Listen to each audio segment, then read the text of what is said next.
Le resveratrol, un composé des raisins rouges et du chocolat, empêche les cousins du virus de la variole de se répliquer, disent les chercheurs de l'Université d'État du Kansas.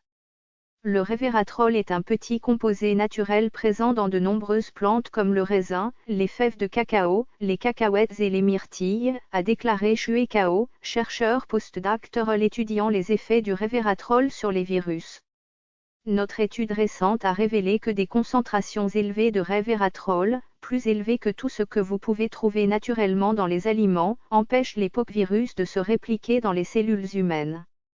Manhattan. Le secret pour empêcher certains virus de rendre les gens malades pourrait être caché dans le vin rouge et le chocolat, mais cela ne signifie pas qu'il est de mise d'avoir plus de bonbons et de vin, selon des chercheurs de la Kansas State University.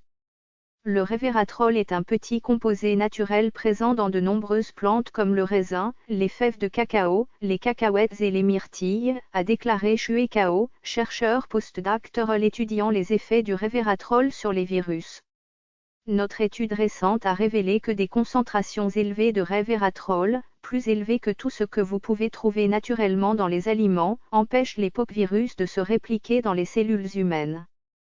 Cao, Anil Pant, doctorant en biologie Népal, Dilong Yang, professeur adjoint de biologie, et leurs collaborateurs des Centers for Disease Control and Prevention ont publié Suppression of Poxvirus Replication by Resveratrol dans Frontiers in Microbiology. Le resveratrol peut être synthétisé chimiquement ou extrait de fruits, a déclaré Pant.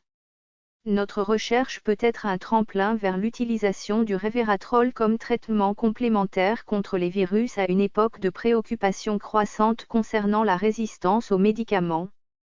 Les chercheurs ont ajouté du resveratrol à des intensités variables à des cultures de cellules humaines infectées par le virus de la vaccine, un cousin du virus très dangereux de la variole qui cause la variole. Utilisé comme vaccin pour éradiquer la variole, le virus de la vaccine fournit un bon modèle de la façon dont les virus fonctionnent sans danger, a déclaré Cao. Les cultures cellulaires avec des niveaux élevés de resveratrol ont empêché la vaccine de se répliquer dans les premiers stades de l'infection virale, ce qui empêche le virus de se propager. Pour qu'un poxvirus infecte un hôte, il doit d'abord pénétrer dans une cellule et faire de nombreuses copies de son génome à l'intérieur de la cellule hôte, a déclaré Pant. Nos recherches ont montré que le resveratrol empêche le virus de la vaccine de faire des copies de son ADN et de son génome. Les chercheurs de l'Université d'État du Kansas ont enregistré le succès du resveratrol avec la vaccine et ont collaboré avec des chercheurs du CDC pour effectuer des expériences similaires avec le monkeypox, un virus contagieux et mortel pour l'homme qui a provoqué des épidémies périodiques en Afrique. Le resveratrol a eu le même effet avec le monkeypox, ce qui signifie qu'il a de bonnes chances d'inhiber tous les poxvirus, a déclaré Cao.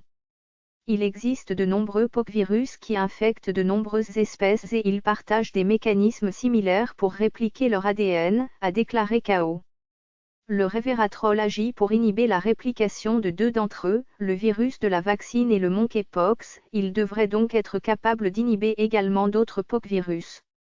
La vaccinia est non seulement idéale pour les laboratoires à étudier en tant que virus modèle, mais elle est également utilisée pour aider à traiter le cancer et à combattre d'autres virus, comme son rôle dans l'éradication de la variole vers 1980.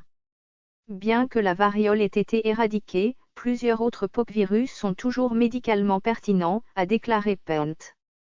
Beaucoup de virus peuvent entraîner des pertes importantes, économiques ou sanitaires, mais la vaccine peut être utilisée à bon escient, comme un porteur de gènes dans la thérapie génique et le traitement du cancer.